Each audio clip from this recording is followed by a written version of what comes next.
Good morning, everybody. Uneducated Economist here. In this video, we're going to be talking about the Federal Reserve's monetary policy and how something just isn't adding up. At least this is what you're finding out there in the mainstream media when it comes to the idea of the Federal Reserve lowering interest rates during a time in which that you find inflationary pressures that are going to be in the opposite of what it is that the Federal Reserve would typically be doing with interest rates.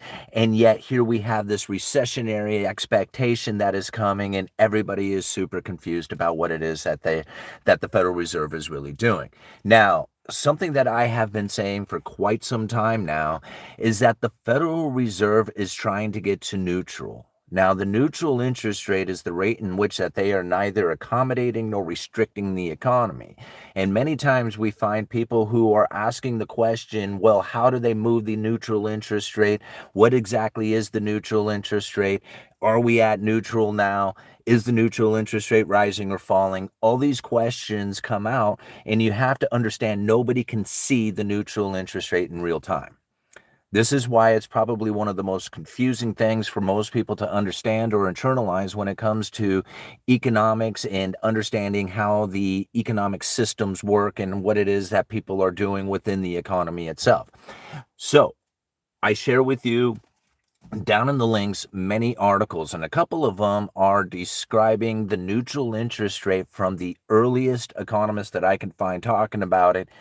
And this is this gentleman Canute. I don't know how you're supposed to say his first name. Knut Canute Wicksell. Right? And this guy came up with the idea, or at least noticed, that there is a certain interest rate that causes an inflationary pressure within the economy that has prices rising, slowing the economy down. And then there is another interest rate that is out there that stimulates the economy in other ways. And so when you think about this interest rate that stimulates the economy and one that restricts the economy when the money is borrowed into the system during the times in which that you find that economic activity is happening, it begins to become very confusing on where it is that neutral interest rate is going to be, depending on the demand for money and the demand in the economy itself for the products that the money is going to be chasing and going after. All right, so to make it even more confusing, most economists out there just don't see it. And so, like here, I had this article coming out of Fortune that says it straight up. Inside the Fed's economic projections, something isn't adding up, according to SoFi investment chief. Now, if you go and you start reading through this article, it's pretty interesting of what it has to say. Of course, now it's not going to let me have access to it. It says the Fed is forecasting economic growth and falling unemployment, yet it is cutting interest rates, something usually seen in recessions. U.S. stocks hit a record high yesterday, and some Wall Street analysts are concerned that this all looks a bit frothy. It goes on to say, the U.S. Federal Reserve Summary of Economic Projections published this week shows that the central bank believes the economy will grow through 2028 in June. Through 2028. In June, their change in GDP estimates for 2025 was 1.4, now it's 1.6, and it's even rosier for 2026, 1.8, rising to 1.9 in 2027. And it goes on to talk about this. Now, everything that you read throughout the rest of the article and everything that I have pretty much seen through most articles that you find nowadays are not including the neutral interest rate. And now this neutral interest rate is not new. Again, I'm sharing with you how this Wicksell back in the turn of the century had essentially observed that there is a rate that either accommodates or restricts the economy. And now the major concern about this neutral interest rate for the Federal Reserve is that it got very close to zero. And now once you understand that this neutral interest rate being close to zero, how it is that impacted monetary policy in a way that they were no longer using interest rate adjustments to stimulate or restrict the economy was essentially going to be restricted no matter what, because they couldn't get far enough below neutral to actually stimulate the economy. And this is one of the reasons why there was such massive amounts of quantitative easing and expectations of zero interest rate policies going into the future, because there was no lowering interest rates, or there was no rate that they could achieve that would stimulate the economy, since the neutral interest rate was close to zero. Understanding that is probably the key to understanding why it is that they are conducting themselves the way they are today. Most people are confused. Something isn't adding up. Of course it isn't. Right? It's because the Fed is not conducting themselves. They don't use monetary policy in the way that they used to. And so once you understand and see how it is that they are using their words to adjust the expectations of the people, and when they have an inflation expectation that is elevated going into the future, it will begin to raise the neutral interest rate. And this is the key to understanding why it is that even the fiscal policies coming out of the administration are benefiting the Federal Reserve. Like the idea of tariffs and the credible threat of tariffs and the inflationary expectation that come from tariffs, this is raising the neutral interest rate. Now, I have found articles like, let me go and bring it up here real quick. This is coming up. What did Bezenet say just recently? I didn't even read the article. I just went and, it wasn't Bezenet. I'm sorry. Miriam, right? Miriam says he doesn't see tariffs causing inflation, putting him in minority on the Fed committee, right? So here it is, this new Fed chairman, or not chairman, this new FOMC member who is voting on monetary policy doesn't see how tariff is causing any inflation, but yet you can just hear article after article after article of people talking about how it is that tariffs are causing all this pain and suffering and misery to their industries. Okay. But yet he's like, no, not really, not really the tariffs doing it. And I'm thinking to myself, okay, so really, what is it that the Federal Reserve is looking for in this sort of scenario when you have elevated inflation expectation that are running so rampant through this mainstream media narrative? You got one guy up there saying that it's not happening. Of course, he's like, the pick of the Trump administration. But at the end of the day, what is it that's really actually taking place? See, I even have more articles saying that these tariffs really aren't impacting a lot of stuff. They're being exempted and going away, or workarounds and all kinds of stuff. Nobody really knows where these tariffs are actually impacting the economy. A lot of times it's not impacting the economy in any way, like the lumber market. And so when we think about what it is that tariffs are really doing, they're raising the inflation expectation 100%. But are they raising the inflation itself? Well, maybe not. It depends on what it is they're doing. All right. I know you guys are all probably talking about the truck. This is my dad's truck. I'm just borrowing it for the weekend. I thought I'd do the video from it. So it's pretty cool, man. Brand new truck, has like 300 miles on it. God, it's a beautiful vehicle. I love driving it. Super awesome. Wish I had one. Not mine, though. Okay. Moving on, let's talk economics here. All right. I never saw tariffs as inflationary. It's a tax which takes money out of the system. Yeah. Yeah, I guess it will be. The Wicksellian Rate. This is new to me. Yes, this is why I brought it up, Miles, is because it's new to me too. And as I was doing the research on, because somebody was asking, is the neutral interest rate something that only happening within central banking system? And I was like, no, but I couldn't quite go back far enough before the central banking system to understand how it is that I can explain it, until I came across Wicksell. And now, as I thought about it, it was just like, I kind of remember hearing about Wicksell, right? But I didn't go and do any research on it. When I go and I look at it, I'm thinking, okay, this is exactly what it is, this is the heart of it. This is like the first guy to observe that there was a neutral interest rate, that there was a rate in which that there is accommodations, and there's a rate in which that is restricting the economy. And now nobody knows exactly where that is. It depends on demand and output and people's perceptions and all kinds of stuff. But there is one, right? And that's the point, is that even though we don't know, and it's a phantom, and it's kind of like this thing, it's not real, it's real. Yeah, but we just can't observe it in real time, and that's the problem that most people have with it, and so they don't even talk about it. All right. Hey, Osama Abdu, thank you so much for being a member for 17 months, man. That's incredible. Thank you so much. And for the $2 super chat, you're awesome.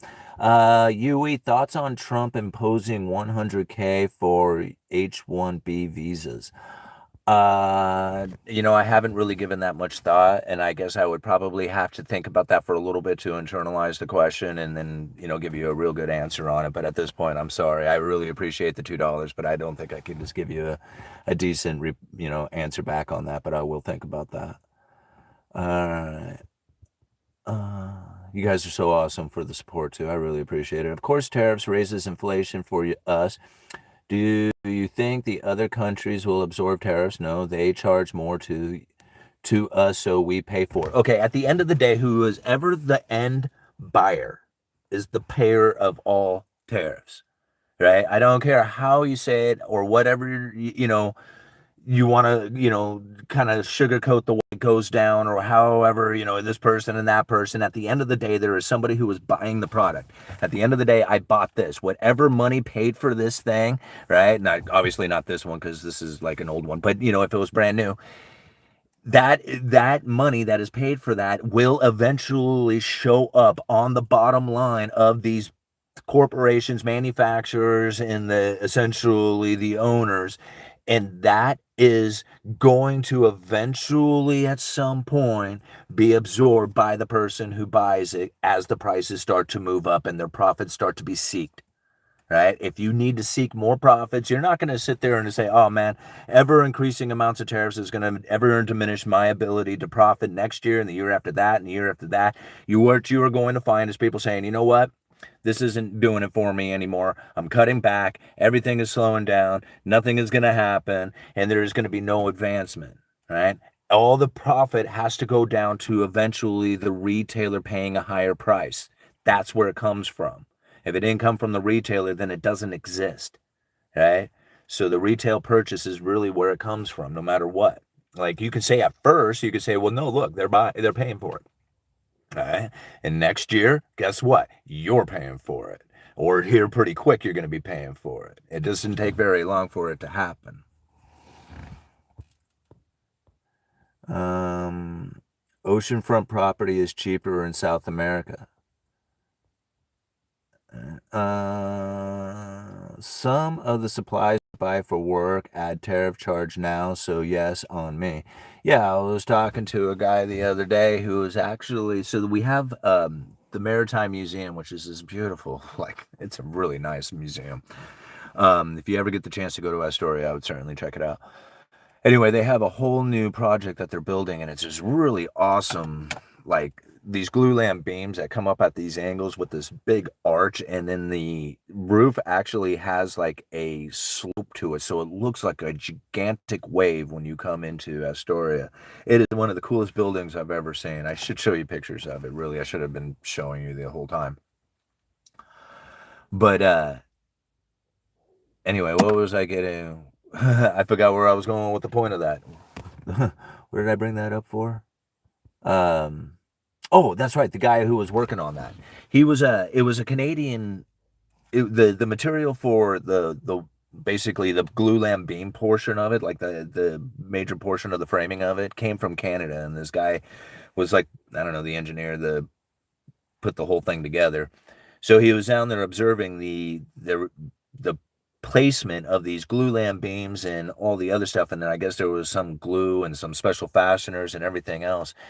And he said it was no big deal getting everything in until it came to one particular product that he tried to get in, and it was going to cost him like thousands of dollars, and it was something like the glue, if I remember right. And he said that out of everything else, he said it wasn't too bad except for that portion of it. And he said he just blew them away. They were like, what in the world is going on? So I just remember him kind of talking about that. Anyway, moving on. UE in the house, yeah. Since we left the gold standard, the US dollar has lost 99% of its purchasing power. Todd, yeah, that's true. But then again, what you're comparing is a dollar to fiat currency. And so you're not comparing the same thing anymore, right? So what you are expecting is something to have a purchasing power, but it's not the same thing that you're comparing it to. I mean, they want to call it a dollar.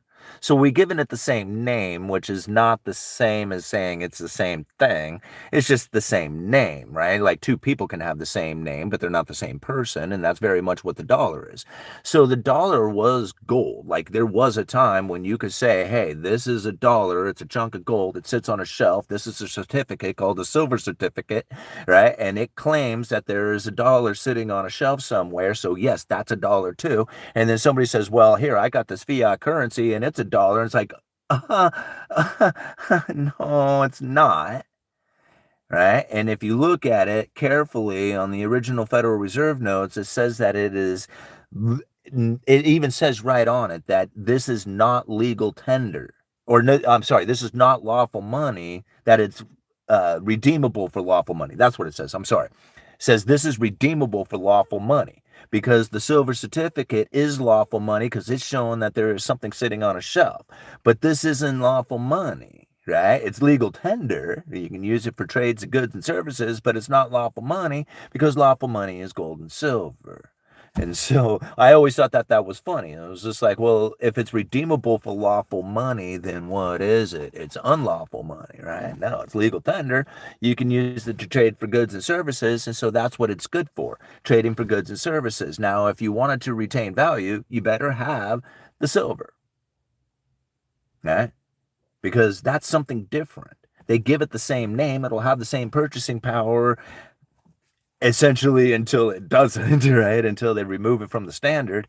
But at the time, it'd have the same purchasing power as the silver. And so we expected this to have the same purchasing power, but it doesn't because once they removed it, it was no longer backed by silver or anything else out there, or gold, or however you want to, claim the commodity backed currency at the time. It was a fiat currency based on debt issuance.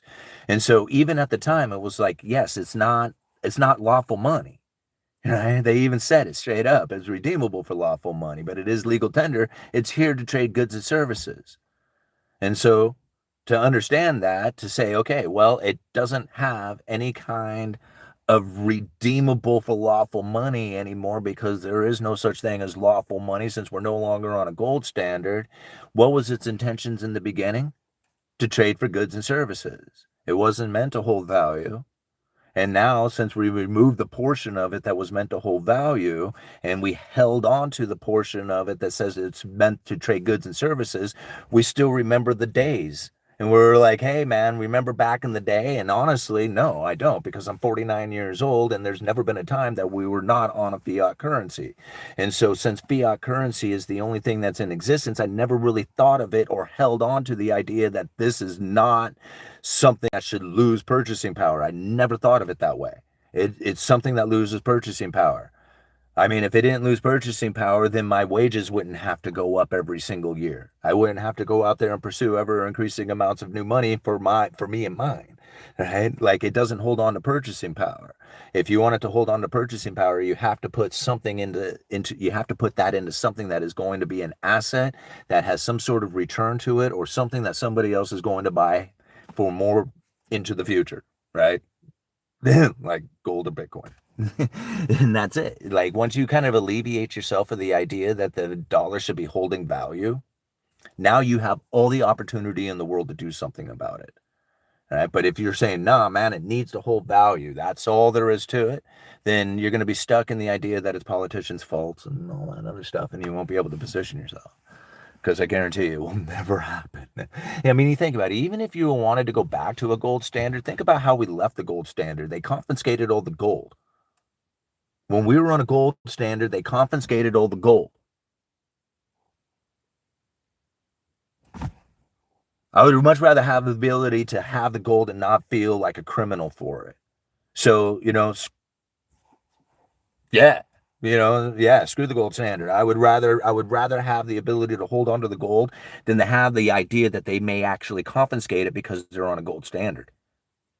Yeah. Like, I don't trust them at all. I don't trust them to hold the gold and say, hey, let's hold the gold and we'll issue out the money and we promise we won't print too much. And I was like, didn't we already play that game? I was like, no. I think I'll just let's play your game with the fiat currency and I'll have mine. All right. And I'll hold on to my own. And then we'll play that game. Because I don't trust you guys at all. None. Like, I don't trust government at all. And I certainly don't trust them with the gold standard, you know? I mean, I'll trust my own gold standard. I'll have my own gold standard if I want it. I don't need them. You know, I don't need them to be on a gold standard. All right. Nothing wrong with real estate. I own a farm as well. Yeah, absolutely. Nice new car, Yui. It's not new. It's not, well, it is new. It's not mine. It's my dad's. And I'm just borrowing it for the weekend. So I thought I'd do the video from it. Yeah. A lot of people did not turn their gold in. No, I know. I have pieces of gold that should have been melted down, and I love it. You can put yourself on the gold standard by saving with silver and gold. Absolutely, Todd. Absolutely, you can. And I agree. Not immediately, Todd, and just the fact that they have done so doesn't mean they do so.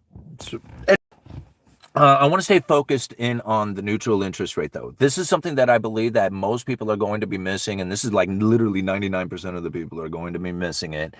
And that the neutral interest rate, the rate that is neither accommodating nor restricting the economy, is where the Federal Reserve is attempting to get to. Now, there's two ways of it happening, and that's the neutral interest rate rising on an inflation expectation, or the Federal Reserve lowering interest rates to achieve neutral. There is a real possibility that these two could pass each other. I don't believe that is the case. Now, I do believe that the Federal Reserve has lowered interest rates in an attempt to try and position themselves for the neutral interest rate to rise on their future possibilities of lowering interest rates, which would eventually find themselves in the correct position somewhere down the road. Now, the idea behind it with the Federal Reserve and the lowering of interest rates based on the economic projections, the summary on economic projections, the dot plot, whatever they want to call it, that is a very obscure form of future predictions of what it is that the Federal Reserve feels that interest rates will be. Now, that seems to never be accurate, so I don't use it as a future predictor, but it does give you a good idea on where it is that the Federal Reserve is feeling about the economy today. Like, if things continue on like this, then yeah, right? This is where those interest rates would be, but nothing ever stays the same, right? So we're going to find economic changes, perception changes, tariff changes, whatever it is that's going to be changing over the next 6 months is going to change what it is that the statement on economic projections is going to be saying, right? And so now again, like that's why, it's so much better to think, okay, where is it that the neutral rate is? And now we follow R star, and R star is so hard to understand, right? And just recently, John Williams has given a speech talking about all the stars, and we broke it down in a live stream, a members only live stream. If you haven't become a member of the channel, it's well worth the $1 a month. It's the cheapest membership you can find on the internet. And you get access to all these member only streams that we have done, breaking down the Fed speeches. And this one was like one of the most complicated speeches that I have ever read when you think about how it is you're going to internalize something that is so obscure that nobody can understand it in real time. And this is something that the Federal Reserve is needing to understand and know about in order to conduct monetary policy, and nobody talks about it, right? Ugh, so frustrating. So getting to the heart of it and knowing that there was an economist from 100 years ago who was explaining what the neutral interest rate does and how it interacts with the economy as far as increasing and decreasing the demand and the prices that is as a result of that demand and the availability of money, and all these pieces that come together in order to form it. It's no wonder why nobody can observe it in real time, right? So again, how do you deal with it, right? Knowing that it's happening. That's how you deal with it. Knowing that all the noise that people are hearing and saying about, the politics of it and all that other stuff, like a lot of it is true. I'm not trying to deny the fact that people are saying these things and that it is impacting people's perceptions and their attitudes, and eventually, the way they invest, the way they spend money, like all that stuff takes place. Not saying it doesn't happen. What I am trying to explain is that the underlying economic forces are essentially presenting themselves in this form as symptoms, right? Like essentially the government wouldn't be inflicting tariffs if it wasn't for the fact that the underlying economic forces have forced all the domestic manufacturers out of the nation, and not all of them, forced a bunch of domestic manufacturers out of the nation and have brought in ever increasing amounts of foreign production. This is the Cantillon effect explained from hundreds of years ago. Once you have internalized and seen how this takes place many times through many nations, through many economies, then it makes a lot more sense that this is the reason, not the politics of it, but literally the move into luxuries that drove the prices higher, that brought in the foreign production and pushed out the domestic manufacturers. And it's the same story that'll take place time and time again. What will be a result? Government's intervention with tariffs and subsidies and all this other stuff, and ever increasing amounts of it until it just doesn't work anymore, and then the whole thing collapses. Gold has skyrocketed since the inauguration day. Nothing ever adds up, always being lied to. That's why I don't, I've come to the understanding that I can't really trust anything that I see out there. Like, what is it? Half of what you see and none of what you hear. And that's really what it comes down to. Half of what you see and none of what you hear. And so I like going back to these old economic theories, things that happen way before anybody else, because there can be manipulation of information and distribution of that information in order to manipulate the perceptions. But once you get back a couple of hundred years ago, like these people, like there's like the lies being told back then are not the same. Like this isn't the same. You got to think Cantillon's essay was written almost in secrecy. I don't know how many people realize that. Like Cantillon essay on economic theory is one of the oldest theories, complete theories on economics from beginning to end. And you have to think this is so old. He's talking horses and wagons. Today we got cell phones and airplanes, and it's not the same. But the underlying economic forces that he was describing within that essay are playing out today, just the same as they did 100, 200,000 years ago, when you understand how new money comes into the system. Once that comes into the system, it creates economic forces that are playing out today the same as they did then. And although they are going to look different and they are going to have different character, I guess, to it, again, because, it's so many new technologies and changes to the way things are done, it's going to be very difficult to not think that, it's current politics or it's current societies or it's, all this technology that is doing it. Really, once you see it, once you understand it, it's just like, man, this is why things are happening the way they are. So again, this is just one of them, one of the many things that we break down here on this channel regularly. The four economic theories: Gresham's law, Triffin's dilemma, the bullwhip effect, and then my favorite, Cantillon effect. Those four economic theories are old. Like they're not new. And once you see the heart of it, once you see and recognize it, and you have internalized it to the point that you can like observe it in the articles you read, or even just in the daily conducting yourself at your day job or something of that nature, once you recognize what it is that's happening, you just automatically, intuitively start appropriately making the right decisions. People ask me, how do you know how to make the right decisions with this stuff? And I'm thinking, if you know it, if you can speak it, then you have internalized it, and I think you would just naturally conduct yourself in the appropriate fashion to deal with the economy in a way that is going to be for you, because nobody is you, right? People are like, how do you deal with it? And I'm like, I don't know, man. What do you got going on in your life? I mean, do you have a broken down car in the shop right now, trying to get a repair, and being offered a vehicle to drive around? That's not the same, right? I mean, it was cool. Dad offered it to me. I'm like, hell yeah, I'm gonna drive your brand new truck around for a bit. You bet, right? Why wouldn't I? So, I mean, if it was offered up, why wouldn't you do it? And so, like, I think about that for everybody, it would be different. Like a few years ago, I would have been stressed out really bad about that vehicle being in there. Today, it doesn't bother me at all. I have other vehicles. I was offered this one. There's no problems in my life when it comes to a vehicle. I don't think about that. But for other people, that would be a very stressful moment, right? Economies are not the same, not for anybody. Everybody has to own their own. And this is, again, understanding the information, understanding how it is that you are going to conduct yourself based on the monetary policies being delivered from the Federal Reserve. Well, you better understand what the Federal Reserve is doing. And the Federal Reserve is not acting politically. What they are doing is trying to get to neutral. And understanding why they needed to get to neutral is the point of why we discuss monetary policy for ourselves, not by these politicians, not by these, economists out there on the mainstream media. They don't understand it.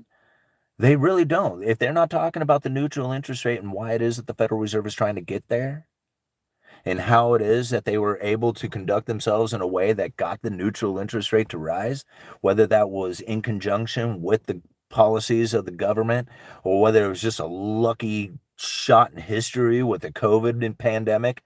I mean, once you see it, once you recognize it, then it becomes a lot more of an apparent choice on where it is that you go, right? Do you start the business? Do you invest? Do you buy the real estate? Do you go to gold? I mean, these are all legitimate questions for an individual to really think for themselves.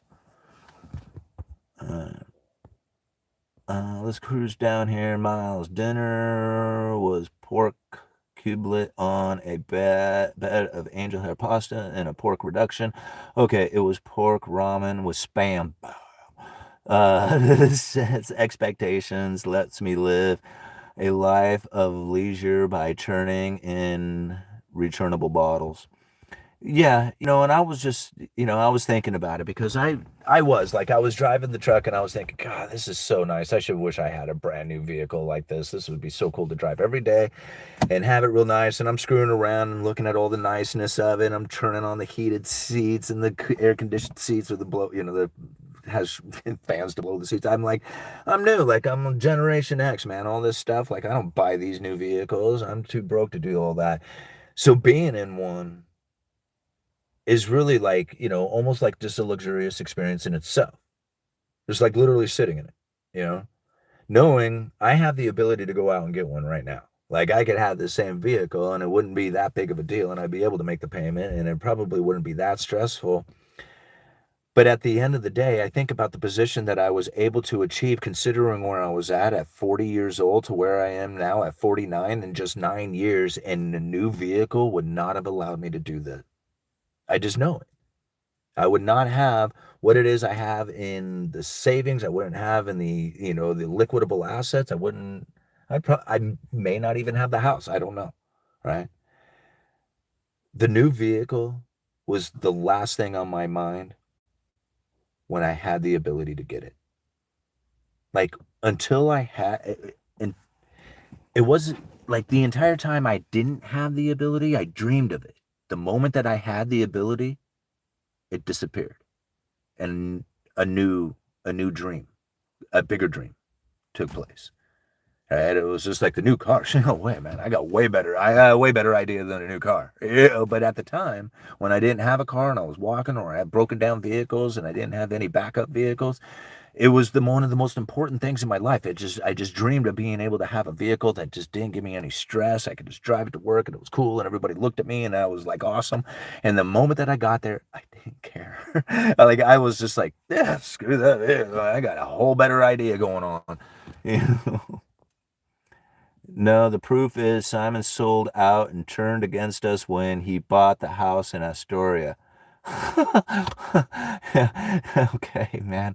You know what's so funny is like, I think about that when people are calling me stuff like that, and I'm thinking, man, I had people like I know showing up and like, to me, and it was like, hey, man, congratulations, YouTube channel really took off. I hear you're a millionaire now, and I'm like, what? It was like, it doesn't pay that much unless you do a lot of sponsorships, right? And so the ad revenue, although it was really good and it's done really quite well and it's put me in a position, the idea of selling out, that was, something that I actually felt when I did the sponsorships. Like, I'm thinking, man, everybody on YouTube does it. There's people who have a third of the amount of subscribers who make 5 times the amount of money I do.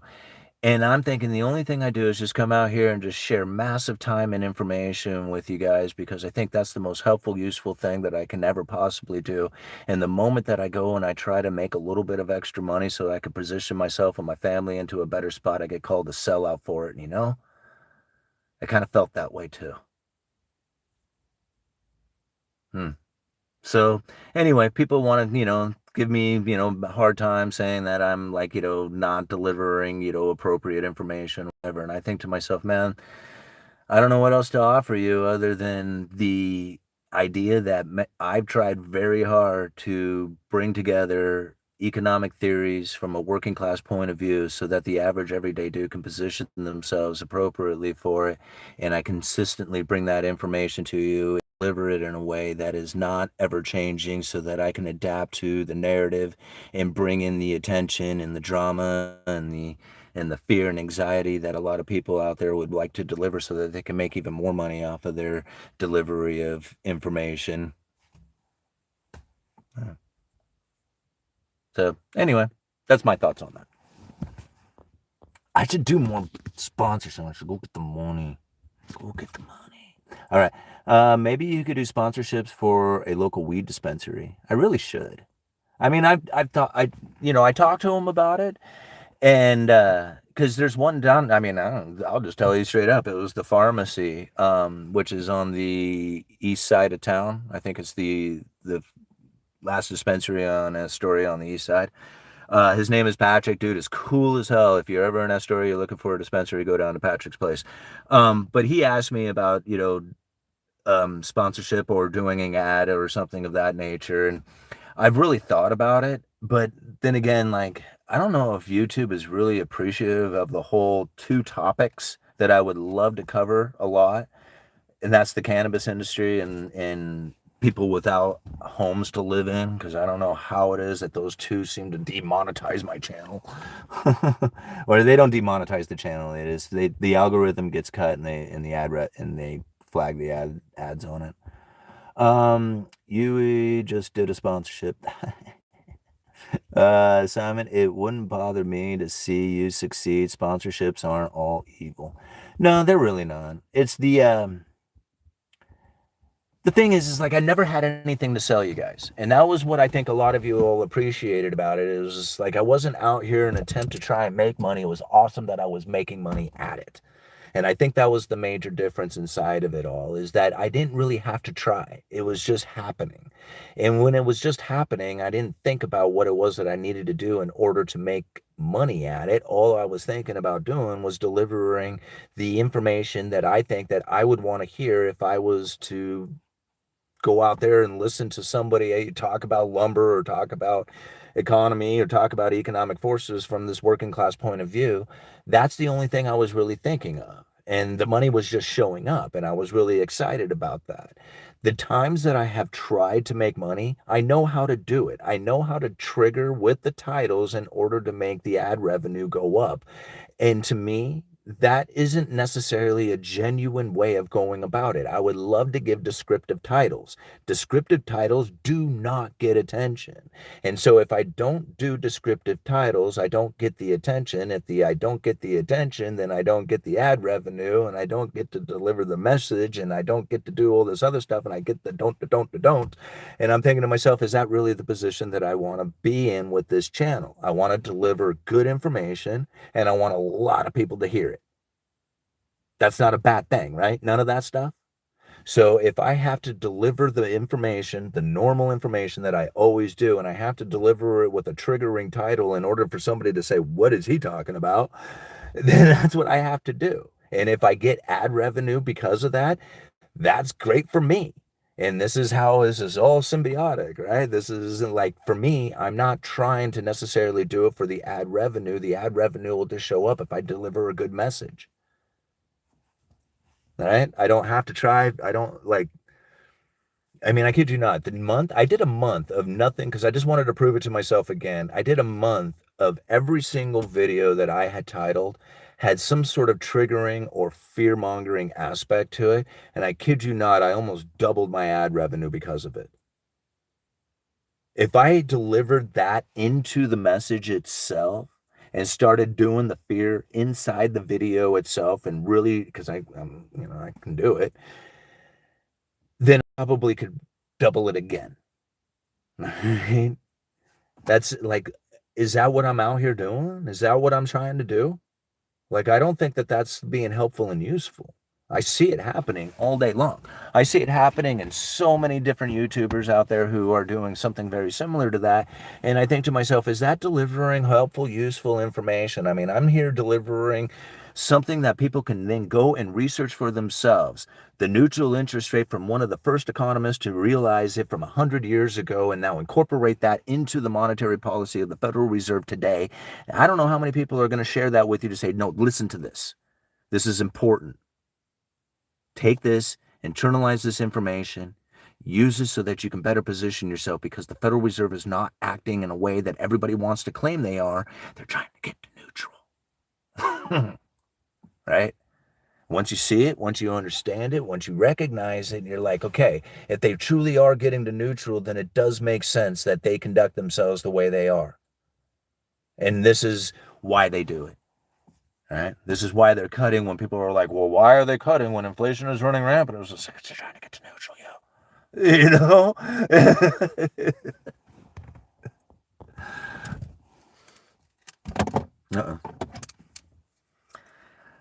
I want to go drive this truck around. All right, Simon, I drive a truck at night and mow grass during the day. Then I sell firewood, right, in the winter. I made my own economy and I'm doing the best out of anyone I know. Love listening to you at night. Right on, Clinton. I really appreciate it. It's amazing, like, the people who I seem to talk to who are the happiest are the people who seem to be chasing excellence on 100% of the time. It's so weird to think about. It's like, you just think about it right here. I mean, you can just even see it in the delivery of the comment. It was just like, I got firewood, I mow lawn, I could drive truck. I'm doing all these different things in order to bring it in. I got my time. I know what I'm doing with my time. I don't wake up in the morning going, what am I going to do? Sit there, play video games and think about what I'm going to do for the day. No, man. He was just like, man, I got firewood to cut. I got a truck to drive. I got lawns to mow. I got things I got going on. And you can see how it is that it makes him happy. Right? People would say, man, what am I supposed to do? Work 100% of the time? I was just like, well, the happy people do. It seems to be. I'm not saying you have to work and be stressed because you have so many bills that you can't make it, and now you have to work 100% of the time. Probably work 100% of the time and have no bills and just not even know what to do with the money.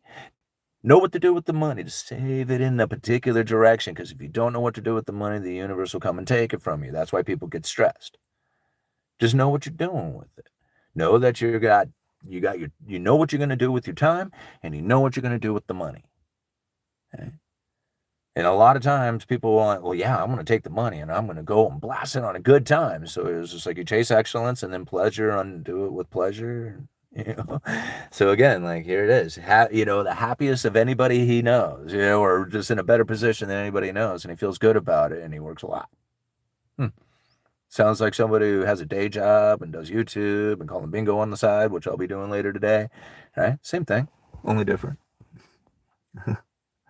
I love waking up to something. Waking up to confusion would be draining. Yeah. Yeah. Hey, guys. What's happening on later? All right. Hey, guys. Yep. We chase our own economy and listen to insightful guys like you, Simon. Right on, Pete. Thank you so much. Hook them in with the clickbait, then give them the message you intended anyway. Twice the clicks, twice the outreach. It sucks that this works, but it's human nature. Yeah, absolutely it works. But that's the thing. It's like, it's hard for me to go back to a video that I was like, oh man, that was a really good video. And if it was a fear-mongering video, like, not video, title to the video, then it's hard for me to go back and find it again. I mean, it's already pretty difficult considering I do a video just about every single day. and trying to go back and research, and it was like, man, what was that time I was talking about? Whatever. And it was just like, I don't know. And I go and I find the title, and it was just like, Feds wants to screw you or whatever. It is just like, that's not a good title,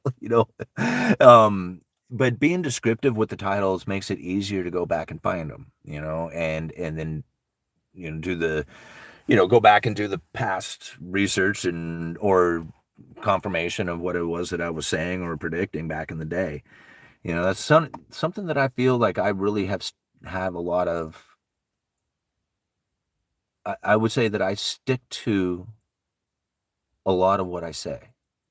Like, I haven't changed a whole lot of the credible threat theory or anything else that I've been following when it comes to monetary policy. Trying to explain like things like flexible average inflation targeting while it was taking place was very difficult for people to internalize. And then now that it's over, it's just like, oh, man, that was exhausting, And it was like, I just wouldn't let it be. And I was like the only one. And everybody says, man, you're just nuts, dude. What are you talking about? And I'm like, I know nobody else is talking about this, but, it's happening. You could do a coin shop sponsorship. Yeah, I mean, there's a lot of ideas that I could do as far as like taking on sponsorships. Um,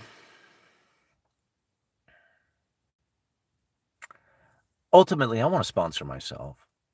I just want to promote my own thing. I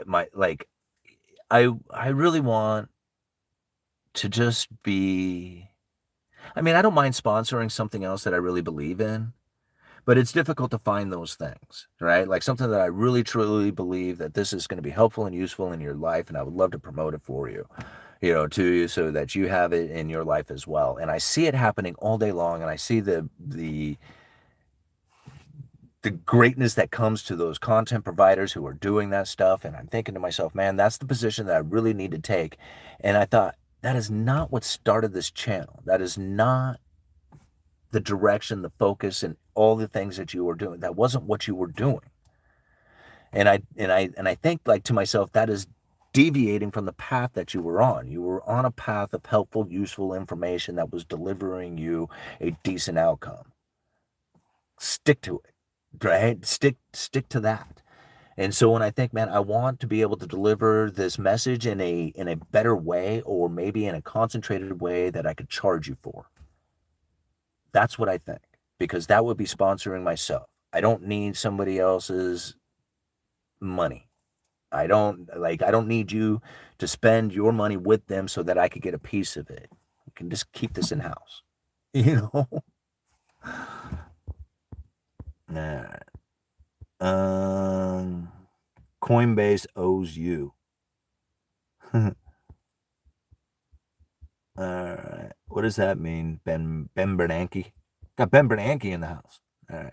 Will, what I am hearing is that Simon wants to write a book. I've written so many chapters to books, and I go back and I read them, and I'm thinking, man, those are really good.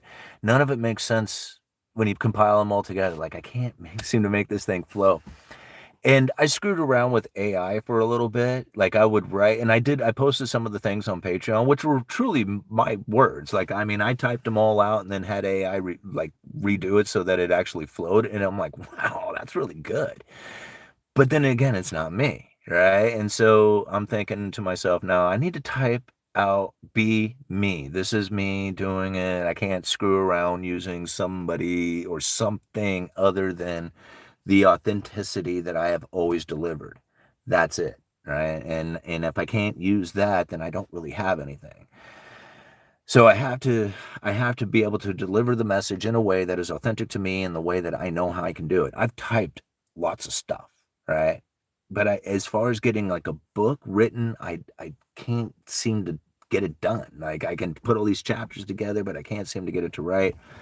And again, people are like, well, use Ghostwriter and all that other stuff. And I'm like, yeah, it's kind of the same thing as using AI. I mean, I guess I should if I really want to do it. Use AI to make monetary concepts for kids or parents that think at a kid level. I've done some stuff with like the Chat GPT, and I've done it with Grok too. where I'll start asking it questions in the credible threat theory and not deliver them any kind of idea of who the uneducated economist is, because once it recognizes that I'm like answering in the uneducated economist, or it puts that bit of information, uneducated economist, into it, it immediately recognizes the credible threat theory. I don't know how it does. I guess it goes and reviews a bunch of stuff, but anyway, it immediately picks up on the credible threat theory, and I'm like amazed by how well I can debate it to eventually get it to go against everything that I had questioned it originally. So, like, asking it, like, what is the Fed attempting to do? This asking about monetary policy, asking about how, this all kinds of stuff, and then immediately start debating and arguing the points to deliver it the credible threat theory, to the point that then I can say, okay, now answer these questions in the credible threat theory.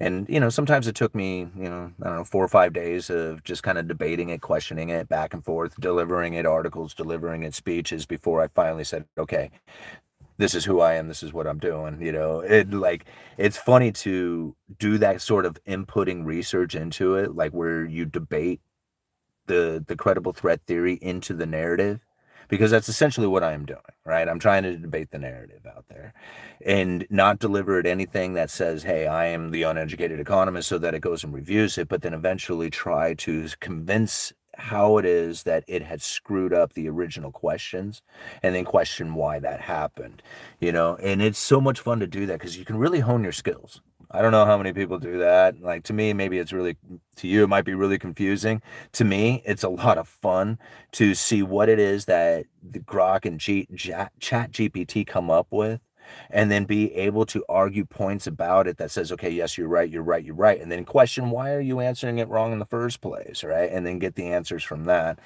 So good. It's a lot of fun. Right? Makes me better at what I do, I guess. Okay, it'll summarize and help you form an outline. Yeah, coloring books. Red Hat did that for Linux concepts because their user base were scared. Here comes the Rambo keyboard warriors. Be safe, people. Alright. I can't eat for weeks on $170. Where are you eating? What are you eating, cat food? $170 a week? I can't eat for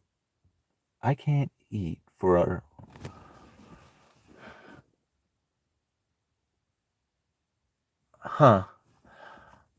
I'm thinking about that. I'm wondering, I bet you my wife, if you gave her a limit of $170 and you told her you're going to have to feed 4 people for a week or two, like 2 weeks, I'm I'm almost betting she could probably do it. I mean, now don't get me wrong, you're probably not gonna be, like, super happy with, like, the awesomeness of, like, what it is that you're getting, because she's probably not gonna go out and get you some gourmet stuff, but I'm sure that it would be something to eat, and you'd probably be able to make it through. Like, I wouldn't be surprised by that. She's so good at what she does. It's just amazing. Like, I've seen other people complain about how much they spend in food, and I'm thinking, yeah, it is pretty expensive. And then I hear how much they spend. I'm like, holy crap. Whoa. My wife must be so good at what she does, because she, like, the food bill. I mean, I look at it, it's a lot, I mean, but it's not so overwhelming like I hear other people talking. And I think she's just because of how, like, focused she is on what it is she's doing there.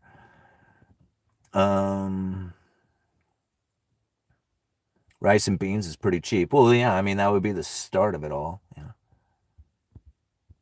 There are tons of cooking channels on YouTube or recipes online. I'm making chili tonight, probably 8 servings for $30 or so. See, like, that's, like, you think about it, that's already how many days? You get 8 servings. I mean, ultimately, you could stretch that out over 2, maybe even 2 in a partial day. And, I mean, if that's the only thing you're eating, that would be kind of a bummer, but, really, that's not that bad of a stretch for $30, I was trying to think of what was it that we were cooking the other day that was really cheap. I was pretty surprised by it. Like sometimes we'll like break down like how much the entire meal cost. And if you're adding in certain ingredients that you get from scavenging, or hunting or fishing or doing something like that. Um, Sarah and I kind of forage around every once in a while for different things.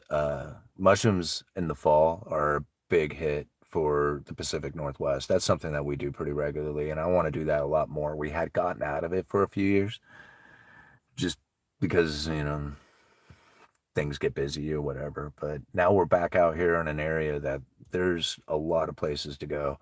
And the fall mushroom variety in the Pacific Northwest is outstanding. It is just incredible. And if you really know what you're looking for and how to find them, there's a lot to be had. All right. Let's see here. My favorite argument is over arguing if you save money at Costco. All right. I want some chili now. All right.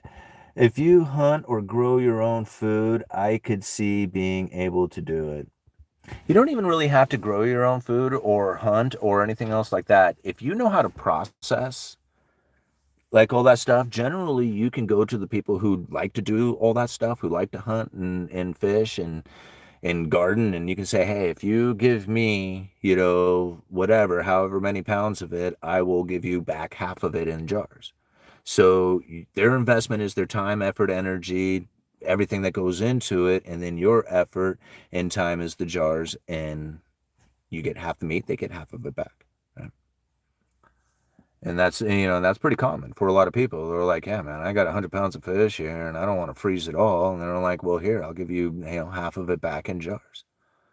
Yeah, and that's it. That's all they have to do. It's a pretty good deal. We rarely eat out, rarely go to the store. Last 5 years made it so we eat our own beef and lamb, fairly inexpensive. See, that's pretty cool to have, like to be able to have the property that you can raise your own like that. But even if you don't have the property, there is ways that you can do it again, like by like for me example, I don't have a whole lot of property, but I do have like cover. I have a big barn with like you should see this redneck barn I have. It's crazy. It's two connexes with a roof built over the top of it, and it was totally like redneck together. It's really beautiful. I love it. Anyway, so I have plenty of dry space, and I'm thinking to myself, I could raise birds pretty easy. It's something that I've done quite a bit in the past. I know how to do it. It's an awesome, way of raising a protein. And if I know enough people out there who raise other animals, you can trade. So if you get good at trading or just building up a network, just get focused in on something that you can do, right? I may not be able to raise beef and lamb, but I can raise chickens. And if I can raise enough chickens to trade for somebody else who does have an abundance of beef and lamb, then, might as well, it's like the same as having beef and lamb, right? I don't really like lamb. I know you can't stop the Cantillon effect with the intro of new money, but there's no way to blunt its worst effects via progressive taxation. Yeah, okay. Here's the problem that I see it is that can you give an example of any time in history in which that the taxation solved the problem? Like you can find moments in history in which that government intervention worked for like a 10-year period, right? But other than that, the underlying economic forces will eventually prevail, and you will find the the inevitable of inequality and eventual collapse as a result of it. And I don't know how else to describe it other than you can prove in history how that happens, how the ever increasing amounts of new money causes a separation and the eventual collapse. But you can't really prove any time in history in which that a government intervention lasts for any kind of significant time in order to create the environment in which that we would all find approving. Like they might find like, hey, look at this little blip right here where everything was super awesome, and it was just like, okay, so you found like, in between tides where everything was calm, right? I mean, that's not a reality of economic conditions that can be continued. It just happened to be a moment in time, right? That those economic conditions allowed for that existence, but then they will change, and you will find that the underlying economic forces will prevail. Right? And that's just the unfortunateness of it. So, like, again, I mean, I'm not saying, like, don't do anything inside of government, don't pay attention to it. I'm not saying any of that at all. There's plenty of people out there who are very focused in on it. I really appreciate it.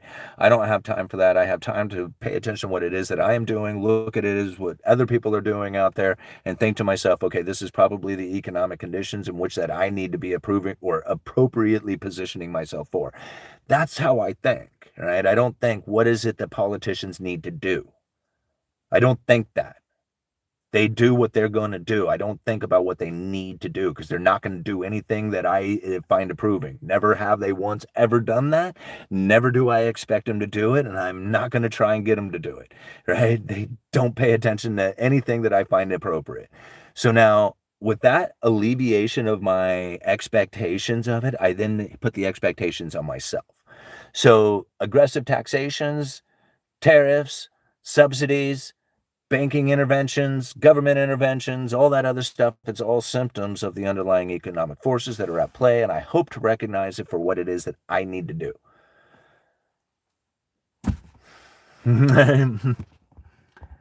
Because again, like, I can't find any time in history in which that the government intervention had any kind of lasting effects that was meaningfully, like, doing well for everybody out there. So they said, oh man, dude, so good, man, so good at this. And once you kind of alleviate that, and you're like, okay, so what is it that's going on underlying that's causing this to happen? And you start recognizing Gresham's law, Chiffin's dilemma, the bullwhip effect, Cantillon effect. You start then being able to form the ideas that, man, maybe monetary policy is using credible threats in order to conduct themselves, because they were at the lower bound of zero and the neutral interest rate was preventing them from having any downward adjustments in order to stimulate the economy. And they started using their words more than their actions. And now that they use their words more than their actions, they're trying to get their ammunition back by raising the inflation expectation with the credible threats of tariffs, and it's causing the neutral interest rate to rise. And this is totally in line with everything that the uneducated economist has been trying to deliver for years. All right. I remember the time came back from a 3-day backpacking trip and stopped in a steakhouse and crushed 4 baskets of bread before my dinner even came. Get your money out of bread. All right. Jeff, the good days when it was about experience, not just profit. Small and local banks that are integral and in tune with local productive needs, there we go, could mitigate the Cantillon effect using new credit responsibly to be productive in providing local needs. Yeah, and I kind of agree with that. If and ultimately at the end of the day, like, the profit really should be seeking the needs of the people, right? I mean, because that's really where the money is going to end up flowing and the attention ends up flowing. So if there is a need, then it needs to be profitable. And that's where I think a lot of times it ends up getting really screwed up in the ideas of, like, attempting to help the homeless, right? Because the moment that you try to attempt the homeless, in order to get the money to flow that way, it needs to be profitable. And this is where everybody starts to witness how it is that it's all corrupted and messed up. And I'm thinking to myself, she certainly is. It certainly is, because you can't stop the Cantillon effect, the separation between the rich and the poor. The attempt to do it is by throwing money at the problem, which then causes the problem to get even worse, and it pisses a bunch of people off along the way. So, as I sit there and I witness this taking place here in Oregon, I mean, it's big time. They spent so much money over the last few years trying to do something about it, and the homeless just went up. Like, I got to stop talking about this. Anyway, it just caused the problem to get worse. And as I witnessed it happening, as I was trying to explain it and talking about it, and YouTube was like, don't do that, and we're going to demonetize these videos and cut the algorithm if you continue to bring up these sort of topics. I found it like, it was just like, well, why, man? Why is this it? And then I'm thinking to myself, it's probably because it's very difficult to say that you're helping and profiting at the same time. Right? That's the only thing I can come up with. And it was just like, since I'm not in that position to do either for them, then, just might as well cut the information. I don't know.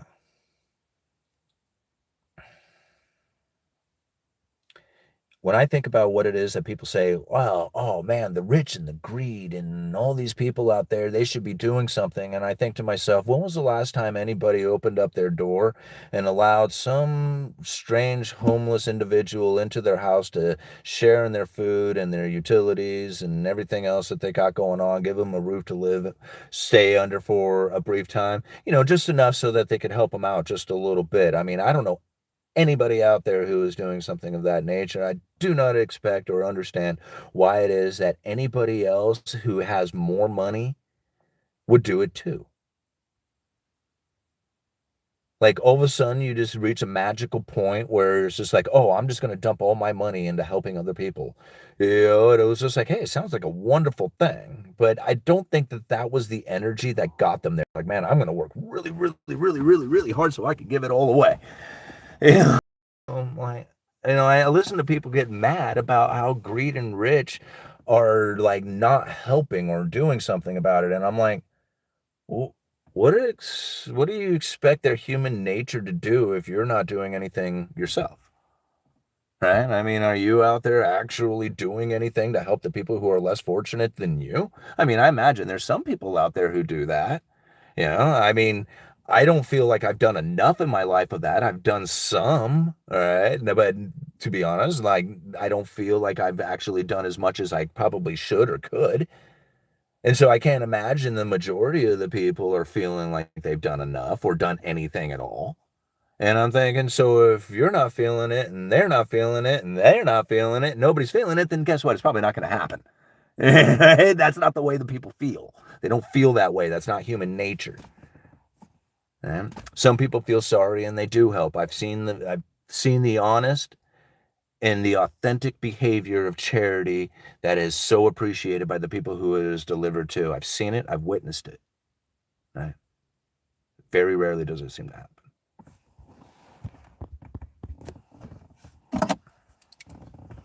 All right. We need code words for like Greenleaf and H'less to confuse the algo. Greenleaf and H'less. Yeah, that's true. I had an old buddy show up at my house, homeless and strung out on booze. I handed him $400 for old time's sake and told him never to come back. Yeah, I mean, I would imagine it alleviated the pain for, a day or two or whatever as he ran through the $400, got something to eat, something to drink, something to alleviate the experience of pain that he was feeling for the time being. But there was probably nothing that really actually benefited him in his life because of that.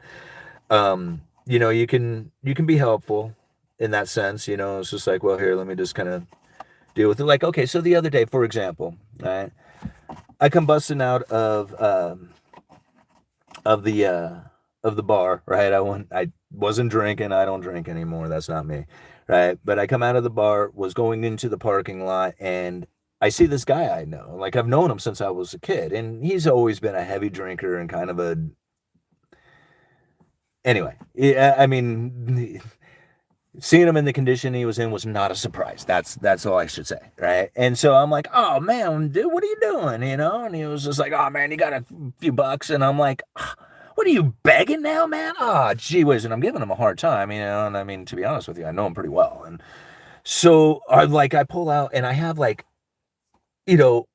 a handful of ones there, right? And so I'm looking and I got like a $20 bill, $50 bill, and I got these few ones. And so I just pull out the ones. I don't know how many are there. It's just a few of them. And I hand them to him. And I'm like, here you go, bro, whatever. And I put my wallet back in my pocket and I'm walking away from him. And he's like, $4, that's it. And I'm like, dude, give me back that money. I was like, give me that. I'm laughing at it. I'm like, dude, get out of here, right? So I'm bailing out and I jump into my truck.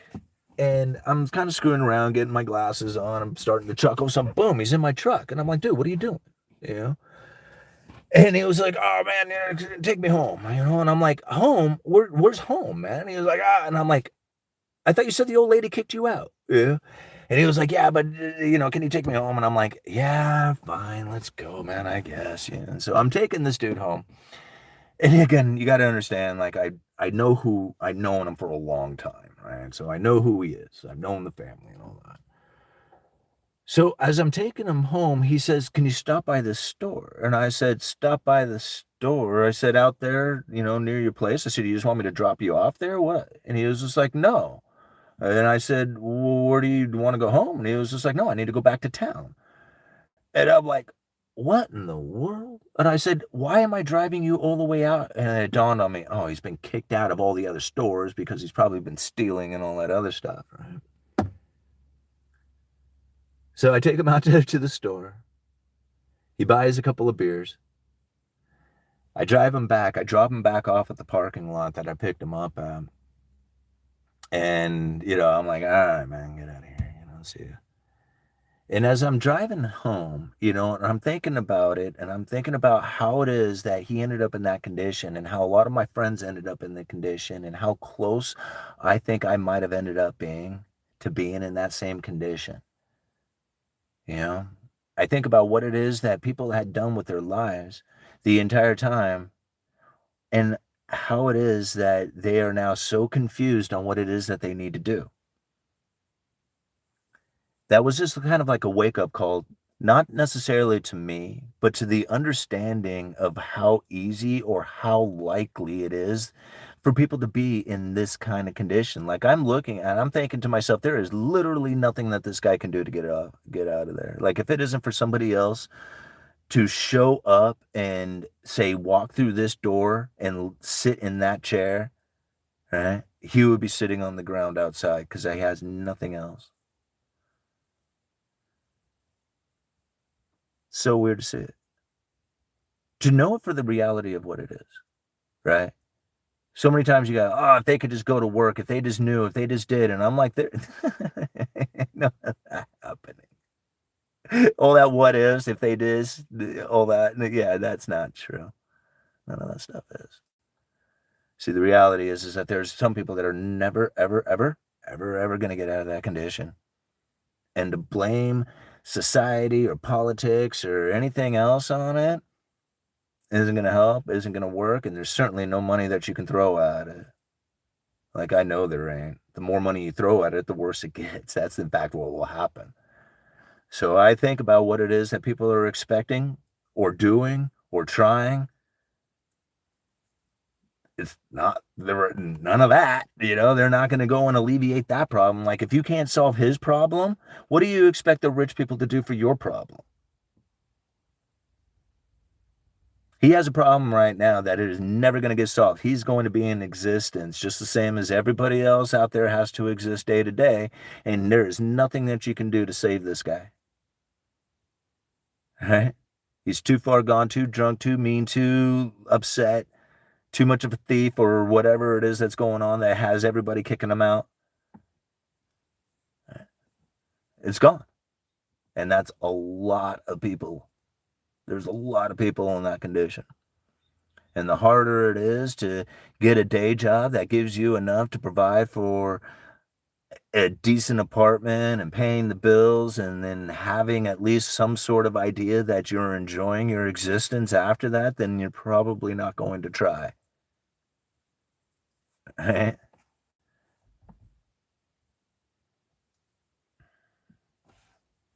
There ain't no amount of money that can help. Um, uh,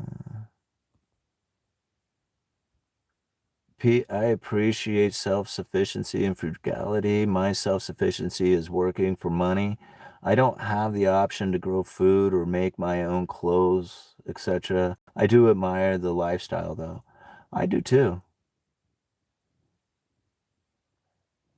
Thanks, Yokanen. Simon has some souvenirs from there now. Oh, yeah, from up in Alaska. So appreciate those all-nighter. Very cool stuff. It's really sad as we have a lot of that mentality around here. Folks don't want or can't help themselves and want to help, they don't improve. I mean, I don't know if it's necessarily a want. I hear like they don't want to, and I don't think that's necessarily it. Like, I think they want to. I think everybody wants to do something better than what it is that they have going on. And I mean, unless you're just absolutely killing it in every single way and you're just loving life 100%, most people want to do something better than what it is that they are doing. And I can't imagine that if, somebody who is sitting there with nothing in their life, with no possibilities, and have anything else going on, to not want something stable and comfortable and you know, like some sort of idea of like what it would be like to just have normalcy, right? Like, I think that's something that everybody would want. And I don't think that they don't want it. I think what it is that they have now found themselves in such a condition that wanting that seems like a far off fantasy. It's like, the same thing as the average everyday working guy having some dream of winning, $10,000 a week for the rest of their life, right? It's like the same thing. It's some far off concept fantasy that this doesn't exist in their realities in any way, shape, or form. And so when I think about it, it's just like, yeah, for the same thing that somebody might say, hey, they just don't want that in their life. I'm thinking, well, that's like telling somebody, oh, they just don't want to have $10,000 a week in their life. You just don't want it. That's how come you don't have it. Well, if you think it's a far off concept, a fantasy, that there is no way in the world that you can have $10,000 in your life, then you're probably right. You're not going to have it. Can you work for it? Sure. Are you going to be happy with your life once you get it? Probably not. Right? What it takes in order to acquire a position in life in which that you're making $10,000 a week is probably pretty difficult. Some people might have figured it out pretty easy. The majority of the people will probably have to work very hard for it. And the existence of your life would probably not be as grand as somebody would think it would be. So again, I think all the way back to it, it's a fantasy in every way. Whatever it is that you are thinking, right, is what it is that you are existing. If you feel like life is a normal life is a fantasy, then that's exactly what it will end up being. A very difficult road that is hard to acquire, that most people will never achieve if that's what you are believing. Very much like the $10,000 a week being a fantasy. If you believe it's a fantasy, it's very difficult. It's going to be hard to acquire it, and that's what it's going to end up existing like. See, this is the issue that most people end up facing, and why it is that nobody else out there can do anything about it. It's not that they don't want it, they just don't feel like they could have it. Right? Everybody wants it, but not everybody feels like they can have it, and that's the difference. Right? And even if you feel like you can have it, a lot of times that feeling of frustration that they receive on the path of acquiring it ends up deteriorating them in a way that they give up, right? They say, well, I tried and failed. I guess I can't do it. When not realizing that the failure along the way is the steps that they need in order to succeed. Like, you've got to fail in order to do it. Some people find, no, I tried it and it was a real big effort and I lost all my money and I had to, and that's it. I'm out of the game. I just can't do it anymore. And it was just like, but did you realize that there was so many things that you learned along the way, along that failure, that if you were to attempt it again, you wouldn't be making those mistakes? And that you would actually be successful at it now? Yes, it was beating up and losing and failing and all the complications that came from it and the anxiety and pain and all that was meant to happen so that you would learn the lessons that you need in order to be successful today. Like, that has to happen at times. And since most people don't know how to take that and run with it and feel good about it, instead they just let it deteriorate and pull their pain and misery downward, they find it very difficult to end up acquiring the success that they need in their life. Like, I think about it for myself. I never had anything as far as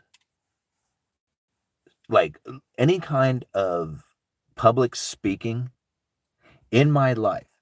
Never had it outside of calling bingo to a group of people at a bar every Sunday night for like a long time, 10, 15 years.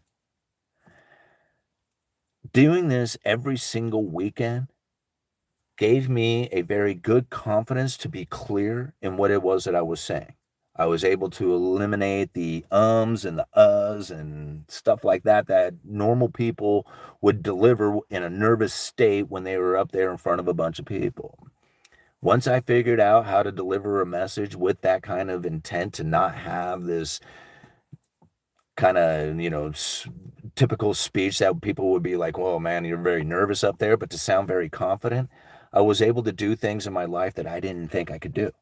Have this YouTube channel, get up on stage in front of 850 people at an economic conference, right? Being able to go and do like even the acting for the plays and stuff like that. None of this stuff I had in my life before, but having delivered the bingo game for as many years as I did put me in a position that I could do so many other things. I had to learn while calling bingo to be nervous in front of a crowd, to know that that nervous feeling is a good thing, to appreciate the feeling that you have of being nervous, to know that that is excitement. That means that everybody else is going to feel the energy of excitement if you deliver it with the intent that you're going to own it and enjoy it and enjoy the experience of it and hope that everybody else enjoys the experience of it. And by doing that, I was able to learn the process of being able to deal with the crowd, a noisy crowd, a focused crowd, a crowd that was low on energy, high on energy. Just dealing with it in every shape or form gave me the ability to now do a lot of the things that I am now doing today. It was practice, practice, practice. You know how many times I told a joke that bombed and failed? How many times I got up and I said something that the whole crowd was just like, dude, really? And I was like, that wasn't funny. Like, I'm trying to be a comedian and entertain for like 2 hours straight. So we're crowd interacting. Other times people come up and they pat me on the back and they say, dude, you did such a good job tonight. You were so good. Like, everything about tonight was just so awesome. Thank you for the 2 hours of absolute laughs and fun entertainment and conversations and everything else that happened. And when I hear people say that, I think to myself, that's what I was looking for. Right? Like, not the tips, not the money, none of that stuff. I was looking for that. I was looking for that person to come up and say, dang, dude, that was so awesome. You had me totally listening to you for those 2 hours straight or whatever it was that was going on. It's like, man, that's it. That's what I was shooting for, you know?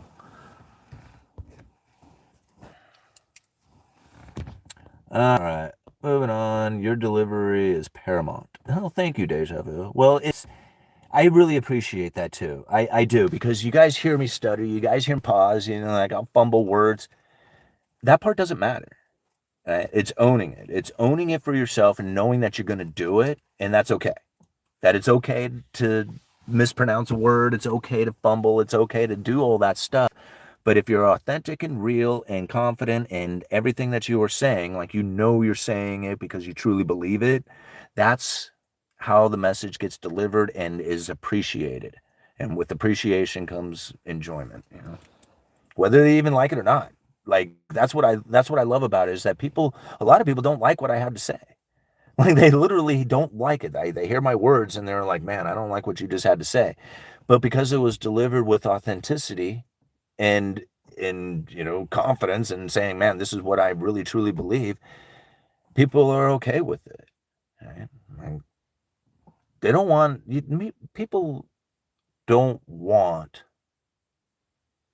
to be talked to or dealt with in a way that is a show. Like, they don't want people to act for them. They want the real person, no matter who they are. Like, if they are rough, perfect, right? But if they are just slick as can be. Everything they say is just super appropriate. It is conditioned for every person that they meet, and they are able to, like, just accurately position themselves in a conversation and the way that they conduct themselves that meets every single person's approval. I look at that and I'm thinking to myself, man, that's the nice guy behavior that I think I used to conduct myself like. And it was the days that I recognized that and said, I'm not going to do that anymore, and I'm going to give that up, and maybe people might get mad at me for that. They're like, dude, that's like inappropriate the way that you're doing that, or I don't like the way you said that, or you're acting different or something of that nature. I'm thinking to myself, wow, I really was just acting, wasn't I? You know? And you start getting out of that and people appreciate it. And they're like, okay, this is the real dude. To be genuine is abnormal nowadays. It really is. Right? Just being mentally present is abnormal nowadays. It really is. That's probably the truth of it all. I'm about to buy one new house every year for the next 5 years, but just putting 5% down, not having other people pay off my mortgage, that's how real wealth is built.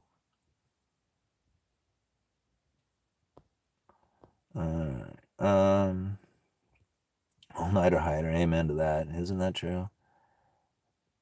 Thanks for all the participation, everyone. Yeah, absolutely. I really do appreciate it too. We're an hour and 25 minutes into it with 189 people watching and 129 likes. That's pretty incredible.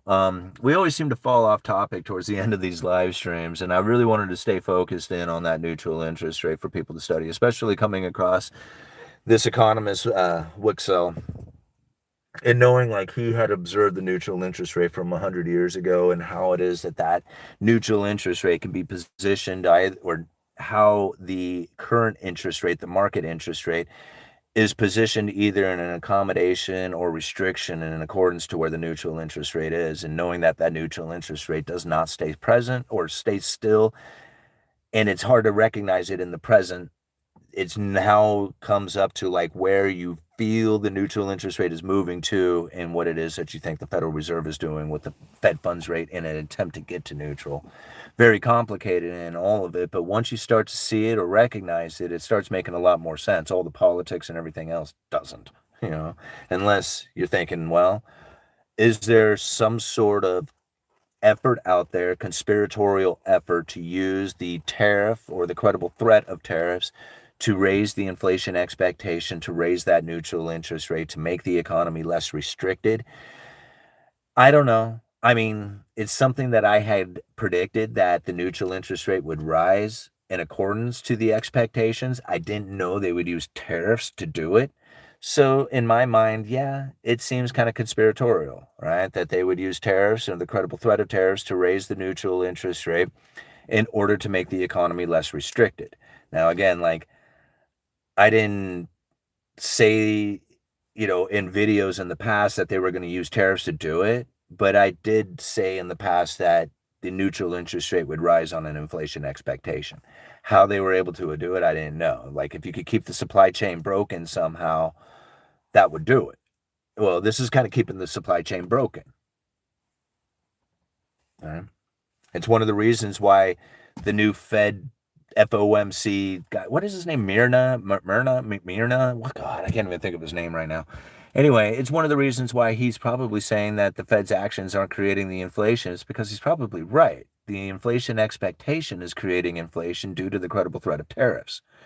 Like that, I believe. Now, whether or not tariffs are actually creating inflation, that's another question. So, are we talking two different things? We absolutely are. Inflation expectation and actual inflation.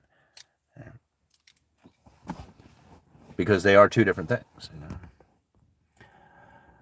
All right, imagine having 5 properties staggered by 1 year, getting to refinance one a year. Brass tacks, how are you able to put such a low down payment? Isn't it nice we all don't have to agree? Oh, absolutely. A $2,500 tax-free equity doesn't suck either, and 1031s also. A wise man loves corrections. It can be hard to accept at times. I am working on taming my ego. Well, yeah, and that's like, it's kind of the unfortunate part of having a big ego is that you kind of really want things to be in a particular condition in order for it to mean that it's appropriate for you to conduct yourself the way that you want to.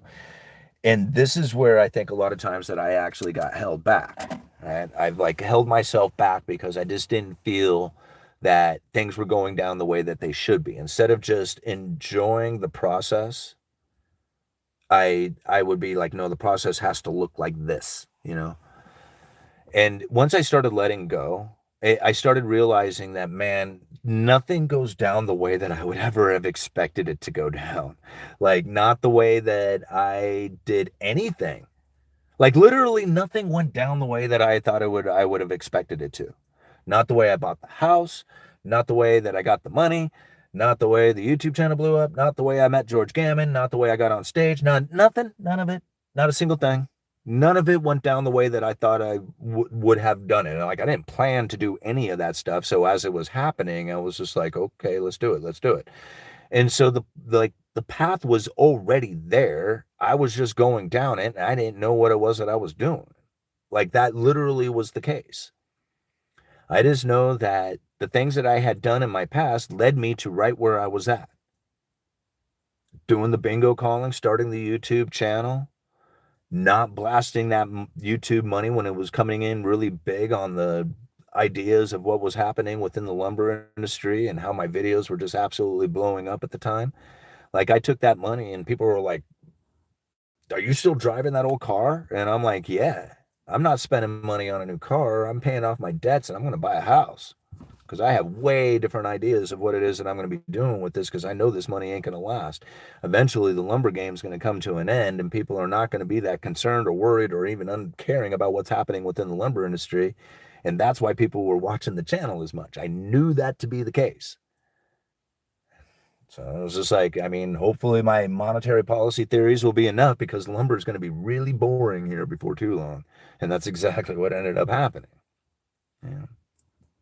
It's all about being in position.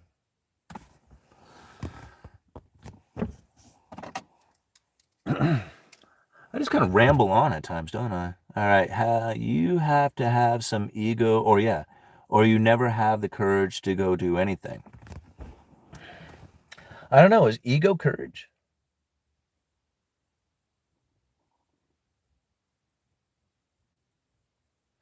You know, I guess maybe you're right in a sense. Like if you had a big ego in the sense that said, I mean, I'm going to go and attempt to do this, and I have the confidence to do it, and then it totally screws up on you. Unless your ego says, no, I'm doing it with the intent to screw up, most likely you'll be like, oh man, I ain't doing that again. My ego's too big. I can't. If I didn't succeed at it, then screw it because it's got to go down this path. I got to be successful at it. But if you're going at it, it was just like, fail or win, let's go. And like you don't really care, either way. It was just like, I don't know, man. I mean, I've never done anything like that before, so most likely I'm just gonna screw this up. But hell, I was gonna do it. Let's go screw it up for fun, and then that like that's no ego. There's no ego, and like you don't have any. It was like, no, stop, man, don't go. And I was like, oh, all right, just go home. All right, see, right? It was like there's no intent. There's nothing there. All right. So not having an ego is really like, I mean, I understand because I want to dream big. I want these things. And when I think about what it is that I really want, like even putting the book together, like having an ego about that, right? Like, I mean, I put these chapters together and I start to read like what I would think would be a book. And I'm like, man, I don't like this. I don't like the way this is going down. I don't like using AI. I don't like using ghostwriters. I'm building up these walls. Like I even recognize it within myself that I'm doing that. How do I let that go? It's very difficult. I'm trying, but I don't understand how to let it go when I don't even understand what it is that I am attempting to do. And I'm building up these walls in an attempt to do it. It's just like, man, let go of the whole idea. right? Just let the whole thing go for a minute. Don't even worry about the book. Don't worry about any of that stuff, because obviously your ego's getting in the way. That's what I tell myself. And so at times, without thinking about writing a book or writing an article or anything, I will just pick up the tablet and I'll just start writing, because that's ultimately what I want to do. I don't want to write the book. I don't want to write the article. That's too much egotistical stuff. I just want to write. Just write stuff, and it doesn't matter.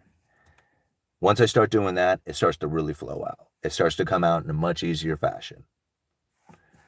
Now, finding that is difficult. It's hard to do it.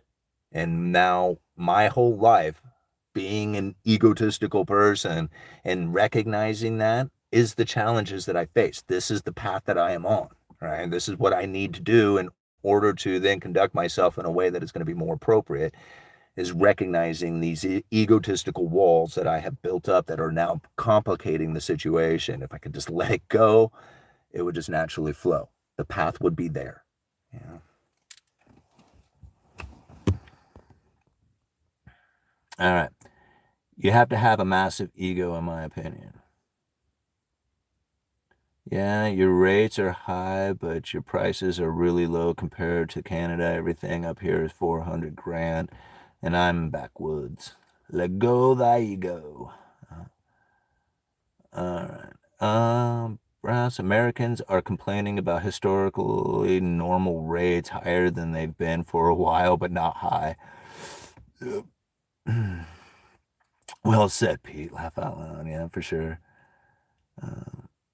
As in deferring gratification.